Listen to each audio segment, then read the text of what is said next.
위에서 지저귀는 저 새소리들과 고요하게 흐르는 시냇물은 주님의 솜씨 노래하도다. 주님의 높고 위대하심을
기도하겠습니다. 하나님, 하나님을 대면할 수 있는 이 예배를 허락하시는 것 너무나도 감사를 드립니다. 저희들이 하나님 앞에 말씀 앞에 설 수 있게 하신 것 감사를 드립니다. 말씀을 또 들을 수 있게 하신 것 너무나 감사합니다.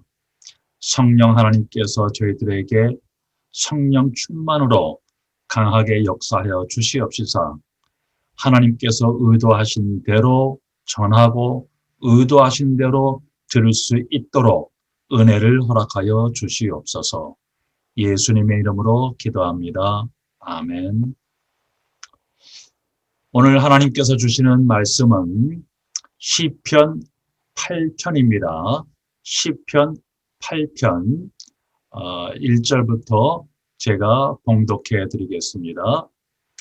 여호와 우리 주여, 주의 이름이 온 땅에 어찌 그리 아름다운지요. 주의 영광이 하늘을 덮었나이다. 주의 대적으로 말미암아 어린아이들과 젖먹이들의 입으로 권능을 세우시며 이는 원수들과 보복자들을 잠잠하게 하려 하심이니이다. 주의 손가락으로 만드신 주의 하늘과 주께서 베풀어 주신 달과 별들을 내가 보오니 사람이 무엇이기에 주께서 그를 생각하시며 인자가 무엇이기에 주께서 그를 돌보시나이까. 그를 하나님보다 조금 못하게 하시고 영화와 존귀로 관을 씌우셨나이다. 주의 손으로 만드신 것을 다스리게 하시고 만물을 그의 발 아래 두셨으니 곧 모든 소와 양과 들짐승이며 공중의 새와 바다의 물고기와 바닷길에 다니는 것이니이다. 여호와 우리 주여, 주의 이름이 온 땅에 어찌 그리 아름다운지요. 아멘. 많은 사람들이 이 시편을 통해서 하나님이 창조하신 자연의 아름다움을 찬양합니다. 전혀 틀린 것이 아니죠. 그러나 거기에서 끝난다면 하나님의 뜻과 전혀 맞지 않습니다.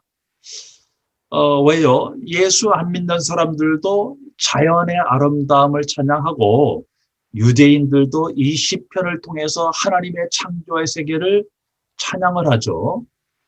또 많은 사람들이 오늘 본문을 피조물 중에서 우리 인간을 하나님의 형상대로 아름답고 위대하게 창조하신 것에 대해서 찬양을 합니다. 또 그렇게 해석을 합니다. 완전히 틀린 것은 아니지만은 이런 해석들은 전부 인간 중심입니다. 그래서 하나님은 시편 8편의 다윗의 찬양을 통해서 그리스도 십자가의 죽으심과 부활로 성취된 영광은 당신의 형상으로 지음받은 여러분과 제가 그리스도가 왕 되신 하나님의 나라의 통치에 지배받을 때 실제적으로 드러난다는 사실을 보여주시고 계시는 거죠. 자, 그래서 여러분과 제가 구원받은 사람들이라면 반드시 이 세계를 맛보야만 합니다. 자, 왜 그렇습니까?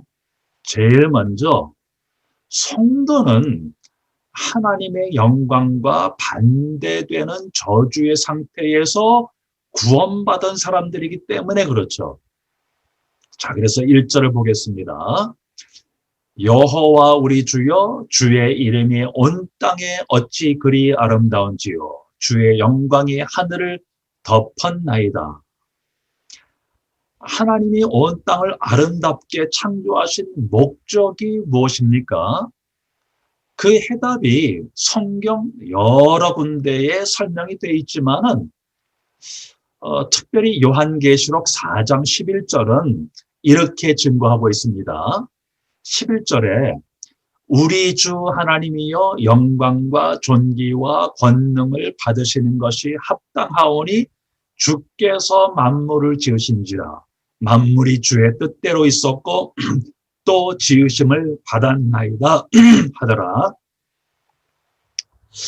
하나님께서 영광을 받으시기 위해서 온 땅을 아름답게 창조하신 것이죠. 그리고 그 만물 중에서도 인간을 통해서 하나님의 영광이 제일 잘 드러나도록 특별히 당신의 형상으로 인간을 창조하셨다는 거죠. 그래서 인간이 아름답다는 것이에요. 그러므로 인간이 인간답게 아름다울 때는 하나님의 형상이 드러날 때입니다. 다른 말로 하면은 하나님의 영광이 드러날 때가 제일 인간이 인간답다 그런 뜻이죠. 자, 형상은 원형을 드러내는 모형이란 말이죠. 우리 인간은 원형, 곧 하나님을 드러내도록 창조된 모형이에요. 하나님이 하나님으로 드러나도록, 다시 말해서 영광이 드러나도록 인간을 만드신 것이 원래 창조의 의도이십니다. 그래서 다윗은 1절과 9절에 여호와 우리 주여 온 땅이 어찌 그리 아름다운지요 라고 하지 않았어요. 잘 들어보세요. 여호와 우리 주여 온 땅이 어찌 그리 아름다운지요 라고 하지 않고 여호와 우리 주여 주의 이름이 온 땅에 그리 아름다운지요 라고 주의 이름이라고 구체적으로 표현하고 있습니다. 자, 그러니까 여기에서 아름다운 것은 온 땅이 아니라 주의 이름이라는 거예요. 자, 여러분, 이름이 무엇이죠? 이름의 그 의미가 무엇이죠? 이름은 그 존재의 정체성을 나타내는 거죠. 그래서 하나님의 이름은 하나님의 됨됨이를 나타내는 것인데 하나님의 하나님 되심을 의미하는 것입니다. 그런데 하나님의 하나님 되심을 또 다른 말로 하면은 영광이라고 할 수 있죠. 자, 그래서 여기에서 주의 이름은 주의 영광을 의미하는 것이에요. 그래서 1절 후반부가 너무나도 이렇게 전반부하고 이런 의미로 연결이 잘 되죠. 여호와여 우리 주여 주의 이름이 온 땅에 어찌 그리 아름다운지요 주의 영광이 하늘을 덮었나이다. 자, 그런데요. 우리는 여기서 잠시 멈추어서 생각을 좀 해봐야 됩니다. 온 땅, 특별히 그 중에서 인간은 주의 이름, 곧 주의 영광을 드러내도록 창조되었는데 다윗의 눈으로 볼 때는 온 땅이 원래 하나님이 창조하신 대로 그대로 그 아름다움을 지금 유지하고 있다는 그런 뜻입니까? 그래서 온 땅이 아름답다는 얘기입니까? 사실은 그것의 반대 상태인데 지금이 다윗이 이렇게 표현하는 의미를 우리는 곧 알게 됩니다. 그리고 로마서 8장은 피조물들이 온 땅이 아름답지 못하다고 하는 그 사실을 다음과 같이 증거합니다. 19절부터 보니까 피조물이 고대하는 바는 하나님의 아들들이 나타나는 것이니 피조물이 허무한데 굴복하는 것은 자기 뜻이 아니요 오직 굴복하게 하시는 이로 말미암음이니라. 그 바라는 것은 피조물도 썩어짐의 종로로 탄 데서 해방되어 하나님의 자녀들의 영광의 자유에 이르는 것이니라. 피조물이 다 이제까지 함께 탄식하며 함께 고통을 겪고 있는 것을 우리가 아느니라. 자, 이처럼 온 땅이 원래의 아름다움을 잃어버렸다는 것이죠. 자, 그런데요, 땅은 그렇다 치고, 그러니까 자연은 또 그렇다 치고, 그러면은 하나님의 영광을 최고로 잘 드러내라고 당신의 형상으로 창조된 우리 인간은 어떻습니까? 우리가 지금 하나님의 영광을 잘 드러내고 있습니까? 하나님의 영광을 드러내지 못하고 있는 정도로만 가만히 있으면 모르겠는데 그 정도로가 아니라 저부터 시작해서 거꾸로 내가 영광을 받으려고 발버둥치고 있고 하나님이 아닌 다른 피조물들 곧 우상에게 영광을 돌리고 있는 어처구니 없는 일들이 세상에서는 물론이고 여러분과 저의 삶에서 지금 벌어지고 있지 않습니까? 이 비극의 탄식을 사도 바울은 로마서 시작부터 토해내고 있는 거예요. 그래서 여러분이 잘 알듯이 로마서 1장 18절에서 쭉 보면은 자, 제가 읽어드립니다. 하나님의 진노가 불의로 진리를 막는 사람들의 모든 경건하지 않음과 불의에 대하여 하늘로부터 나타나나니 이는 하나님을 알만한 것이 그들 속에 보임이라. 하나님께서 이를 그들에게 보이셨느니라. 창세로부터 그에 보이지 아니하는 것들 곧 그의 영원하신 능력과 신성이 그가 만드신 만물에 분명히 보여 알려졌나니 그러므로 그들이 핑계하지 못할지니라. 하나님을 알되 하나님을 영화롭게도 아니하며 감사하지도 아니하고 오히려 그 생각이 허망하여지며 미련한 마음이 어두워졌나니 스스로 지혜 있다 하나 어리석게 되어 썩어지지 아니하는 하나님의 영광을 썩어질 사람과 새와 짐승과 기어다니는 동물 모양의 우상으로 바꾸었느니라. 자, 이처럼요, 인간은 창조주 하나님에게 대한 영광을 훔쳐서 피조물에게, 사실은 자신에게, 나에게, 그리고 배우로는 궁극적으로는 사단에게 그 영광을 주었기 때문에 결과적으로는 이처럼 말할 수 없는 불행을 자초하게 된 거예요. 그런데 이러한 비극의 참상에도 불구하고 우리는 성경을 통해서 놀라운 사실을 발견합니다. 인간을 통해서 영광을 받으시겠다는 하나님의 원래 마음은 절대로 조금이라도 변하지 않았다고 하는 그런 사실이에요. 원래 의도대로 당신의 백성들로부터 영광을 기어코 받으시겠다는 거죠. 자, 여러분, 참 당치도 않는, 말도 안 되는, 하나님이 없이도 인간은 잘 살 수 있다는, 오히려 하나님처럼 될 수 있다는 이러한 말도 안 되는 죄로 말미암아 인간은 하나님의 영광을 헌신짝처럼 땅에 내팽개쳐 버리고 말았죠. 그런데도 하나님은, 좋으신 하나님은 당신을 배반한 우리를 자비와 긍휼로 돌이켜서 계속해서 우리를 설득시켜서 돌이켜서 기어코 그 영광을 다시 바꿔야 말겠다는 열심이 바로 성경 전체에서 드러나는 구원 역사의 반전 스토리이죠. 반드시 그렇게 하시겠다는 하나님의 약속을 성경은 은혜 언약이라고 합니다. 이 사실을 특별히 선지자 이사야는 이렇게 증거합니다. 이사야서 42장 1절에서 9절입니다. 내가 붙드는 나의 종, 내 마음에 기뻐하는 자, 곧 내가 택한 사람을 보라.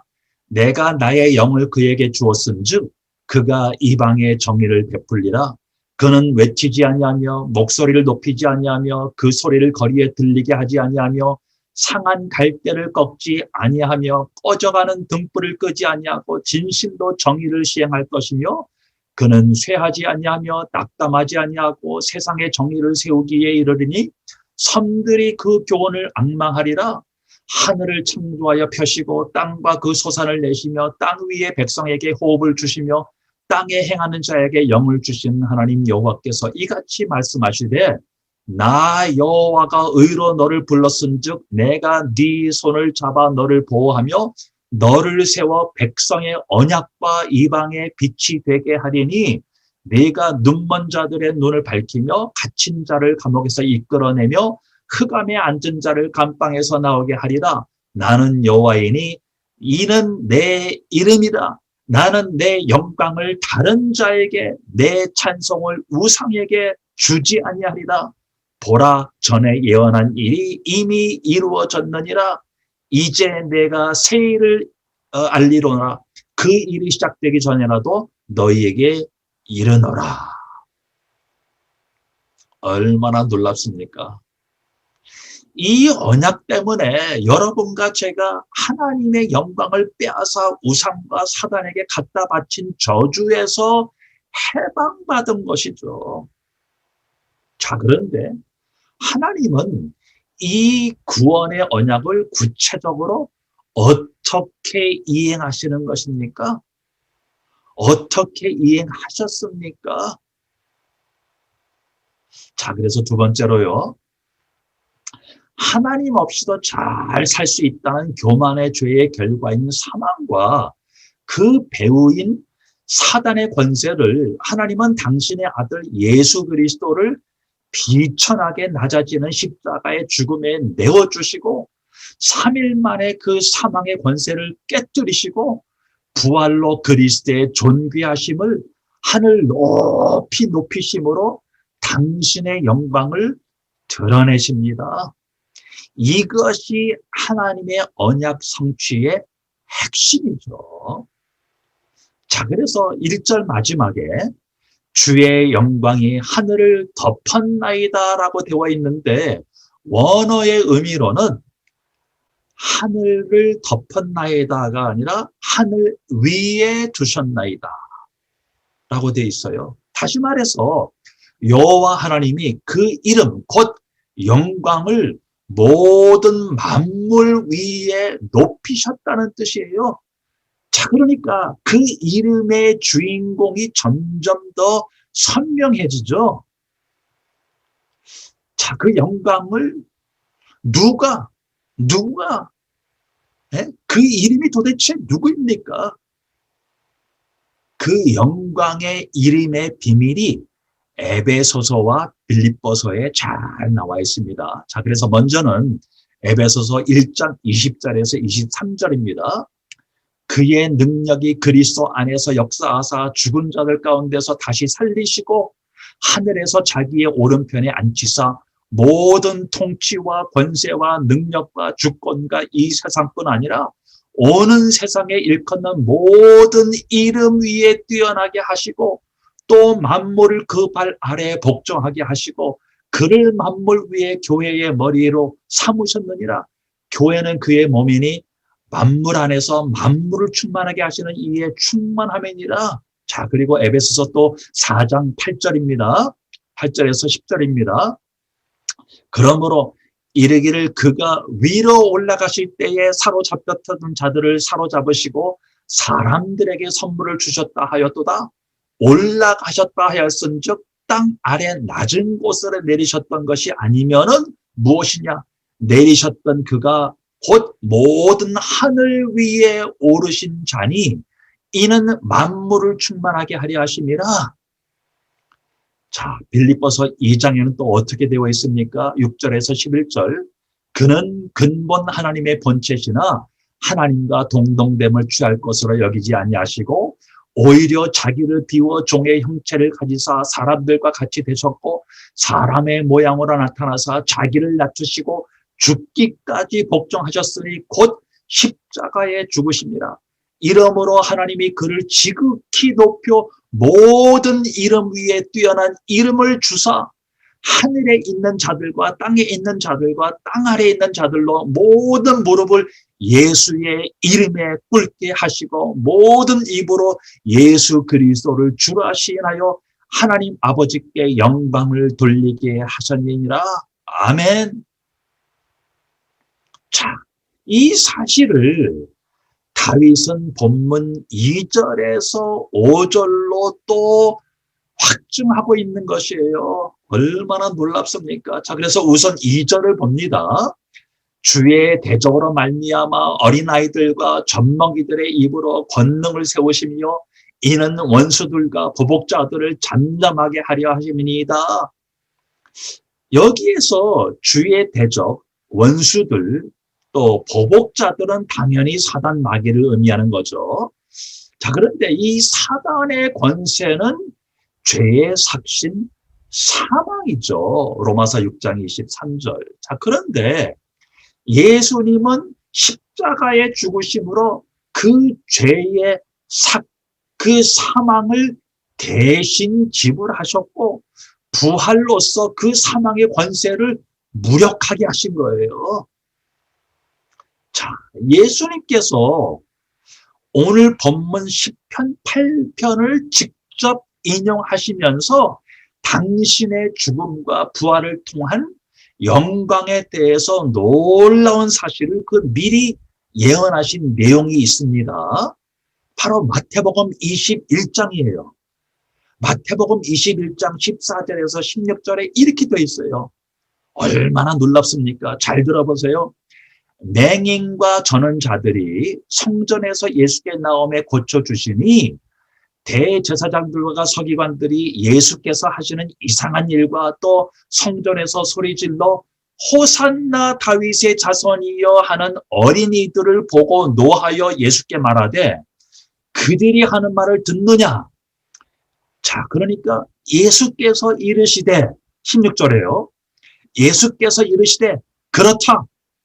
어린아기와 젖먹이들의 입에서 나오는 찬미를 온전하게 하셨나이다 함을 너희가 읽어본 일이 없느냐? 시편 8편에서 너희들이 그렇게 잘 알고 외우고 있는 그 시편 8편에서 예수님은요 십자가 희생의 겸손함과 부활의 권능으로 교만한 그 마귀와 그 권세인 사망을 이기신 복음을 어린아이들과 젖먹이들의 입을 통해서 호산나 호산나 다시 말해서 우리를 구원하소서 우리를 구원하소서 라고 외치게 하신 것이에요. 여러분 이거 기가 막히지 않습니까? 어떻게 젖먹이들이 아니 말도 잘 못하는 그런 젖먹이들조차도 호산나 호산나 그렇게 예수님께 외친 거예요. 실제적으로 거기에 이 서기관들과 바리새인들이 화가 난 거죠. 자, 그런데 이제 그런 내용의 구체적인 내용이 오늘 본문 3절부터 나옵니다. 잘 보세요.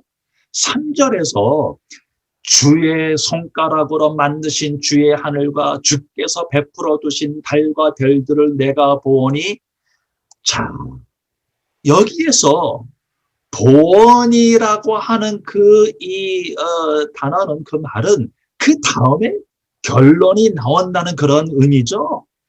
네?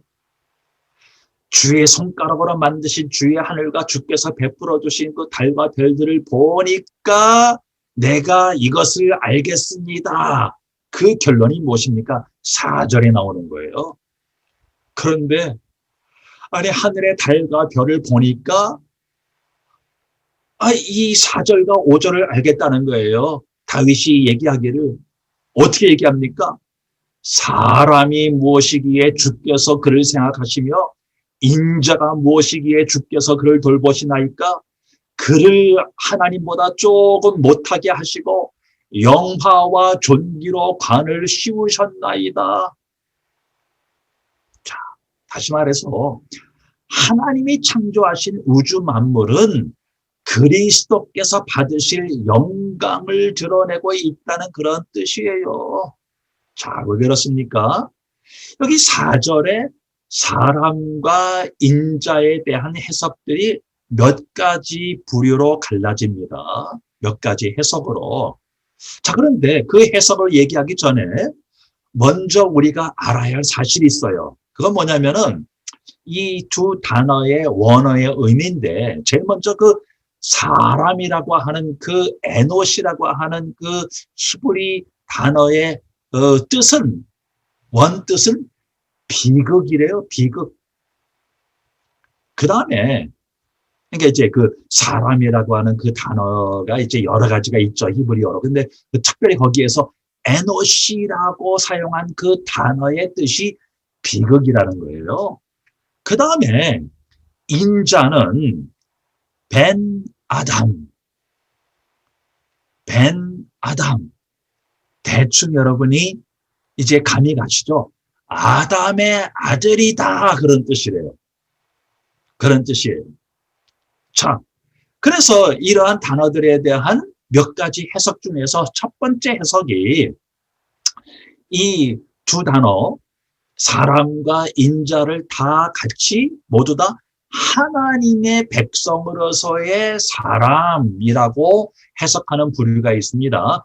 그 중에서는 어거스틴도 있어요. 어거스틴은 그래서 이 처음에 사람은 중생하기 전에 옛사람이고 인자는 중생 후에 새 사람이다라고 해석을 하셨습니다. 자, 그런데 두 번째 해석은 이 두 단어 모두 다 사람으로 오신 성자 하나님 예수님이라고 하는 그런 해석하는 부류들이 있죠. 자, 그런데 세 번째로는 그 첫 번째 단어 사람은 하나님의 백성이요, 우리요. 두 번째 단어 인자는 그리스도라는 해석이 있습니다. 그래서 개인적으로 저는요, 세 번째 해석이 마음에 들어요. 자, 그래야 5절이 더 잘 이해가 됩니다. 자, 그리고 또 성경의 많은 부분에서 이것을 이제 뒷받침하는데 특별히 히브리서 2장 5절에서 10절이 이 사실을 잘 뒷받침하고 있습니다. 너무나 중요한 구절이기 때문에 또 읽어드립니다. 히브리서 2장 5절부터 하나님이 우리가 말하는 바 장차 올 세상을 천사들에게 복종하게 하심이 아니니라. 그러나 누구인가가 어디에서 증언하여나 이르되 모르겠다 그 얘기가 아니라 시편 28편에 다윗이죠. 어디에서요? 시편 28편에 증언하여 이르되 사람이 무엇이기에 주께서 그를 생각하시며 인자가 무엇이기에 주께서 그를 돌보시나이까? 그를 잠시 동안 천사보다 못하게 하시며 영광과 존귀로 관을 씌우시며 만물을 그 발 아래 복종하게 하셨느니라 하셨으니 만물로 그에게 복종하게 하셨음즉 복종하지 않은 것이 하나도 없어야 하겠으나 지금 우리가 만물이 아직 그에게 복종하고 있는 것을 보지 못하고, 자, 벌써 이렇게 우리가 감을 잡죠. 그 인자가 누구신지, 그가 누구신지. 자, 9절에 오직 우리가 천사들보다 잠시 동안 못하게 하심을 입은 자, 곧 죽음의 고난 받으심으로 말미암아 영광과 존귀로 관을 쓰신 예수를 보니, 여기에서는 아예 구체적으로 예수라고 얘기를 하는 거예요. 히브리서 기자가. 이를 행하심은 하나님의 은혜로 말미암아 모든 사람을 위하여 죽음을 맛보려 하심이라. 그러므로 만물이 그를 위하고 또한 그로 말미암아 이가 많은 아들들을 이끌어 영광에 들어가게 하시는 일에 그들의 구원의 창시자를 고난을 통하여 온전하게 하심이 합당하도다. 우리를. 자, 그 다음에 또 이 시편 8편의 4절을 보니까요, 중요한 사실이 있는데요. 4절에 보니까 저를 권고하시나이까. 예? 그러니까 인자, 그 인자가 무엇이간데 저를 권고하시나이까 라고 하시는데, 그 권고하시나이까는 히브리어 원문으로 보응하다. 그러니까 그 인자가 무엇이간데 누구신데 그 저를 보응하십니까? 그런 뜻이에요. 자, 그래서 4절을 우리가 해석을 하면 죄인된 사람이 도대체 뭐가 잘났다고 하나님이 이토록 그러니까 배려, 사랑하시고 또 하나님이신 그리스도가 도대체 무엇을 잘못했다고 이토록 보응을 하십니까? 라고 우리가 재해석을 할 수가 있겠죠. 자, 여러분과 제가 우리의 죄성을 곰곰이 묵상해 보면은 다윗의 고백이 맞지 않습니까? 아니 도대체 저 같은 사람이 무엇이길래 주께서 나를 이토록 생각하시고 배려하시고 사랑하시고 또 반대로 도대체 인자로 오신 그리스도가 무엇을 잘못하셨기 때문에 그를 이렇게 보응하십니까? 라는 생각을 우리가 할 수밖에 없지 않습니까? 우리의 죄성을 보면은요, 여러분과 저는 도대체 어떤 사람들입니까? 도대체 어떤 사람들인데 이렇게 하나님께서 생각을 하십니까? 도대체 무엇을 제일 잘하고 무엇을 제일 많이 하는 사람들일까요? 여러분과 저의 전문이 무엇입니까? 죄 짓는 일의 전문가들이지 않습니까? 죄는요, 우리가 특별히 배우지 않는데도 자동적으로 잘도 짓고 살지 않았습니까? 어려서부터, 태어나면서부터, 그리고 지금도 그렇지 않습니까? 지금도 구원받고 나서도 또 은혜 받고 돌아서도 금방 자동 케이스로 올라오는 것이 이 죄이지 않습니까? 여러분, 그렇기 때문에 참 우리는 너무나도 교만하기 때문에 정말 말을 할 수가 없어요. 참, 그러니까 또 그리스도를 항상 의지할 수밖에 없죠. 은혜를 우리가 사모할 수밖에 없죠. 자, 특별히 우리는 겉으로는 표현을 안 해도 오히려 안에서는 그러니까 겉으로는 안 그런 척하지만은 속으로는 정죄할 거 다 하고 비판할 거 다 하고 비꼴 거 다 비꼬고 무시할 거 다 무시하고 사람들을 죽였다 살렸다 다 하지 않습니까? 그게 여러분과 저예요. 예? 자, 여러분과 제가 지금까지 살면서 보낸 시간과 마음을 생각해 보면요. 그 시간과 마음을 준 대상과 그것에 심취한 그 정도를 비교해 볼 때 상대적으로 여러분과 제가 얼마나 하나님을 위해서 그 마음과 시간을 사용했습니까?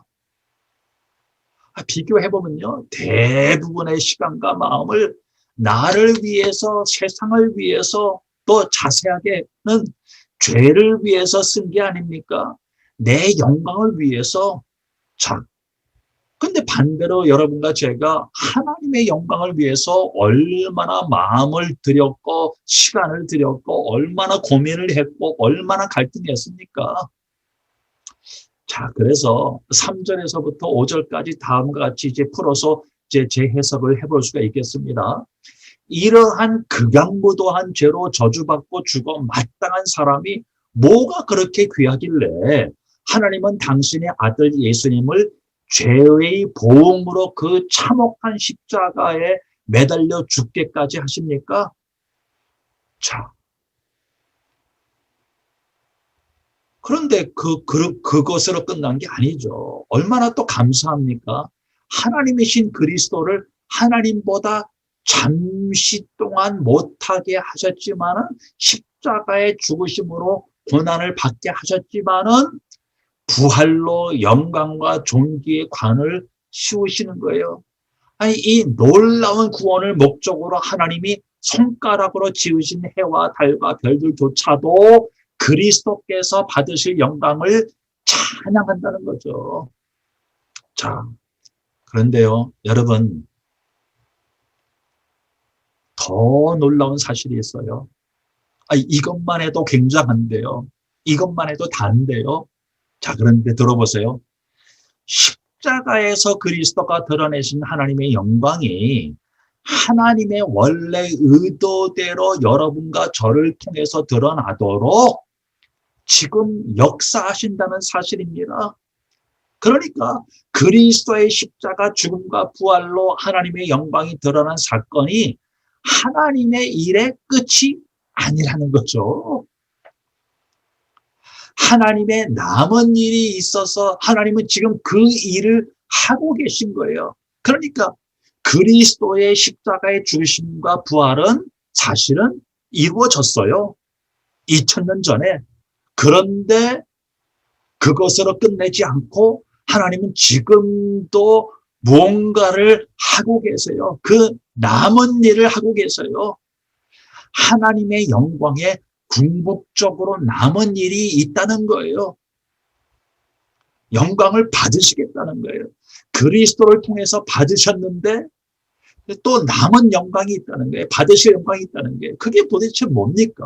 그래서 세 번째로 마지막으로 그리스도의 십자가의 죽으심과 부활을 통해서 성취되어진 하나님의 영광은 실제적으로 구체적으로 여러분과 저의 날마다의 삶의 모든 영역에서 그 십자가의 죽음과 부활에 동참되어질 때 하나님의 나라의 통치에 지배되어지는 것으로 그 영광이 드러난다는 거예요. 자, 그게 이제 6절서부터의 그 8절까지의 의미입니다.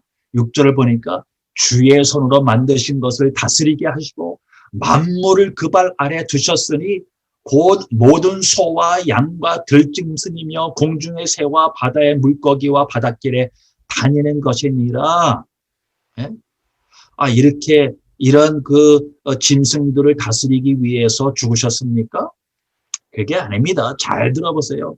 다윗은 이 구절들을 통해서 그리스도의 죽으심과 부활로 성취된 하나님의 영광은 그리스도께서 하나님의 나라의 왕으로서 통치하시는 권세에 우리들의 삶에서 구체적으로 지배되어주는 순종에서 드러난다고 하는 것을 밝히시는 거예요. 자, 그런데요, 우리가 무조건 감격스럽게 혹은 뜨겁게 찬양하면서 여호와 우리 주여 주의 이름이 온 땅에 어찌 그리 아름다운지요 영광이 하늘을 덮었나이다 라고 감격스럽게 우리가 찬양을 드린다고 예배를 드린다고 해서 우리를 통해서 하나님의 영광이 드러나는 것이 아니라는 거죠. 그게 아니라 여러분과 저에게 살아있는 불신앙의 죄성이 구체적으로 회개되어짐으로 말미암아 결과적으로 하나님 나라의 왕이신 그리스도의 통치하심에 우리가 지배되어질 때, 순종되어질 때, 그래서 하나님의 형상이 드러날 때에 하나님의 영광이 드러난다는 거죠. 예? 자, 그런데 여러분, 이 과정이 쉽지가 않습니다. 그러나 특별히 시편을 통한 다윗의 삶에서 하나님은 우리에게 답을 주고 계세요. 그것은 하나님 나라의 통치에 지배되어지기 위해서는 생각과 마음과 삶의 모든 면에서 지속적으로 주님과 기도로 대화하면서 동행하는 것이에요. 자, 이것을 다윗이 잘 보여주고 있습니다. 그래서 이제서부터는 생각을 무조건 기도로 바꾸는 것을 의도적으로라도 훈련을 우리가 해야 돼요. 왜요? 어차피 생각은 24시간 움직이죠. 그래서 잘 들어보세요. 생각의 기도화, 기도의 대화화가 되면은 기도의 생활화가 되어지는 거죠. 여러분의 마음의 상태를 그대로 하나님께 표현하시면 돼요. 싫으면 싫다, 좋으면 좋다라고 하는 것을 그대로 이제 하나님께 기도로 대화하는 그런 습관을 들이시면 된다, 그 얘기죠. 자, 그리고 또 한 가지 중요한 것은 성령 하나님의 실제적인 인격적인 임재를 절대 잊지 마시기 바랍니다. 그 성령 하나님은 인격적으로, 실제적으로, 개인적으로 우리와 함께 계세요. 그리고 지속적으로 우리와 이 사귀기를 원하세요. 그러니까 우리가 계속 대화를, 기도를 통해서 하는 게 중요하다, 그 얘기죠. 그래서 여러분, 이렇게 시도를 해보세요. 예를 들어서 와이프하고 나하고 둘이서 그냥 둘만 대화하는 거 하고 성령님이 반드시 계시기 때문에, 분명히 계시기 때문에 성령님하고 적어도 내가 성령님하고 대화하면서 또 아내하고 대화를 하는 거예요. 여기는 큰 차이가 있습니다. 그러니까 사람들하고 말을 하면서도 성령님을 이제 계속 내가 의식하고 또 교통하면서 사람들하고 또 대화를 이제 누리는 거예요. 자, 이런 것을 이 다윗이 너무나 잘했어요. 그래서 다윗은 모든 것을 주님에게 고하고 주님에게 또 이제 말하고 기도로 올리고 동행하면서 이 관계를 잘 누리면서 하나님의 지배를 누린 사람이에요. 그러면서 그 영광이 올라간 거죠. 예. 자, 이렇게 볼 때 1절과 9절에서 말하는 주의 이름이 주의 영광이 온 땅에 어찌 그리 아름다운지요라고 할 때에 그 온 땅은 이 우주 만물만 의미하는 것이 아니라 구체적으로 하나님의 나라를 의미하는 겁니다. 하나님의 나라. 예? 지금까지 다룬 모든 것을 종합해 볼 때 진실로 여호와 우리 주여 주의 이름이 온 땅이 어찌 그리 아름다운지요 라고 하는 것이 너무나 맞는 얘기예요. 이 땅이 다 이렇게 죄로 말미암아 망가지고 또 우리 인간들은 다 이렇게 부패했는데도 불구하고 하나님의 나라는 어찌 그리 아름다운지요.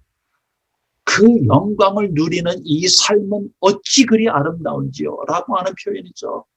자, 그렇기 때문에요. 결론적으로 여러분과 저는 다윗처럼 당연히 하나님 나라의 영광을 누리고 드러내야 합니다. 이론적으로 추상적인 개념의 하나님 나라가 아니라 실제적인 마음에서부터 시작해서 배우자의 관계에서 자녀들과 친지들과 특별히 교우들과의 관계에서 반드시 하나님 나라를, 하나님의 영광을 누리고 드러내야 합니다. 그것이 하나님이 우리를 향하신 뜻이고 또 예수님의 기도예요. 예수님께서 하신 그 기도의 내용, 요한복음 17장의 내용을 제가 봉독해 드리면서 이 말씀을 맺겠습니다. 요한복음 17장 길지만 잘 들어보시면서 묵상해 보세요. 예수께서 이 말씀하시고 눈을 들어 하늘을 우러러 이르시되 아버지여 때가 이르렀사오니 아들을 영화롭게 하사 아들로 아버지를 영화롭게 하게 하옵소서. 아버지께서 아들에게 주신 모든 사람에게 영생을 주게 하시려고 만민을 다스리는 권세를 아들에게 주셨음이로소이다. 영생은 곧 유일하신 참 하나님과 그가 보내신 자 예수 그리스도를 아는 것이니이다. 아버지께서 내게 하라고 주신 일을 내가 이루어 아버지를 이 세상에서 영화롭게 하셨사오니 아버지여 창세전에 내가 아버지와 함께 가졌던 영화로서 지금도 아버지와 함께 나를 영화롭게 하옵소서. 세상 중에서 내게 주신 사람들에게 내가 아버지의 이름을 나타내었나이다. 그들은 아버지의 것이었는데 내게 주셨으며 그들은 아버지의 말씀을 지켰나이다. 지금 그들은 아버지께서 내게 주신 것이 다 아버지로 온 것인 줄 알았나이다. 그들이 누굽니까? 여러분과 저잖아요. 여러분과 저에 대해서 예수님이 지금 그렇게 말씀하시고 기도하시는 거예요. 8절에 나는 아버지께서 내게 주신 말씀들을 그들에게 주셨사오며 그들은 이것을 받고 내가 아버지께로부터 나온 줄을 참으로 아오며 아버지께서 나를 보내신 줄도 믿었사옵나이다. 내가 그들을 위하여 비옵나니 내가 비옵는 것은 세상을 위함이 아니요 내게 주신 자들을 위함이니이다. 그들은 아버지 것이로소이다. 내 것은 아버지의 것이요 아버지의 것은 내 것이온데 내가 그들로 말미암아 영광을 받았나이다. 나는 세상에 더 있지 아니하오나 그들은 세상에 있사옵고 나는 아버지께로 가옵나니 거룩하신 아버지여 내게 주신 아버지의 이름으로 그들을 보존하사 우리와 같이 그들도 하나가 되게 하옵소서. 내가 그들과 함께 있을 때 내게 주신 아버지의 이름으로 그들을 보존하고 지켰나이다. 그 중에 하나도 멸망하지 않고 다만 멸망의 자식뿐이오니 이는 성경을 응하게 함이니이다. 지금 내가 아버지께로 가오니 내가 세상에서 이 말을 하옵는 것은 그들로 내 기쁨을 그들 안에 충만히 가지게 하려 함이니이다. 내가 아버지의 말씀을 그들에게 주었사오매 세상이 그들을 미워하였사오니 이는 내가 세상에 속하지 아니함같이 그들도 세상에 속하지 아니함이니 아무로 이남이니이다. 내가 비옵는 것은 그들을 세상으로 데려가시기를 위함이 아니요 다만 악에서 빠지지 않게 보존하시기를 위함이니이다. 내가 세상에 속하지 아니함같이 그들도 세상에 속하지 아니하사옵나이다. 그들을 진리로 거룩하게 하옵소서. 아버지의 말씀은 진리니이다. 아버지께서 나를 세상에 보내신 것 같이 나도 그들을 세상에 보내었고 또 그들을 위하여 내가 나를 거룩하게 하오니 이는 그들도 진리로 거룩함을 얻게 하려 함이니이다. 이게 바로 우리가 그리스도의 그 하나님의 형상을 드러내는 거죠. 내가 비옵는 것은 이 사람들만 위함이 아니요 또 그들의 말로 말미암아 나를 믿는 사람들도 위함이니 아버지여 아버지께서 내 안에 내가 아버지 안에 있는 것 같이 그들도 다 하나가 되어 우리 안에 있게 하사 세상으로 아버지께서 나를 보내신 것을 믿게 하옵소서. 내게 주신 영광을 내가 그들에게 주었사오니 이는 우리가 하나가 된 것 같이 그들도 하나가 되게 하려 함이니이다. 곧 내가 그들 안에 있고 아버지께서 내 안에 계시어 그들로 온전함을 이루어 하나가 되게 하려 함은 아버지께서 나를 보내신 것 같과 또 나를 사랑하신 같이 그들도 사랑하신 것을 세상으로 알게 하려 함이로소이다. 아버지여 내게 주신 자도 나 있는 곳에 나와 함께 있어 아버지께서 창세전부터 나를 사랑하심으로 내게 주신 나의 영광을 그들로 보게 하시기를 원하옵나이다. 의로우신 아버지여 세상이 아버지를 알지 못하여도 나는 아버지를 알았사옵고 그들도 아버지께서 나를 보내신 줄 알았사옵나이다. 내가 아버지의 이름을 그들에게 알게 하였고 또 알게 하리니 이는 나를 사랑하신 사랑이 그들 안에 있고 나도 그들 안에 있게 하려 함이니이다. 아멘. 기도하겠습니다. 하나님, 모든 영광 하나님께서 받아주시옵소서. 영광과 찬양과 감사와 존귀를 받아주시옵소서. 하나님, 그 놀라운 영광을 우리가 빼앗아서 내가 영광 받으려고 또 그 영광을 사단에게 우리가 빼앗겼는데 하나님, 그 영광을 다시 받으시기 위해서 예수 그리스도를 통해서 십자가에서 그 죽게 하시고 부활하게 하심으로 말미암아 영광을 성취하셨고 그 영광이 또한 우리를 통하여서 드러날 수 있도록 우리로 하여금 계속해서 그 십자가의 죽음과 부활로 인도하신 하나님 감사드립니다.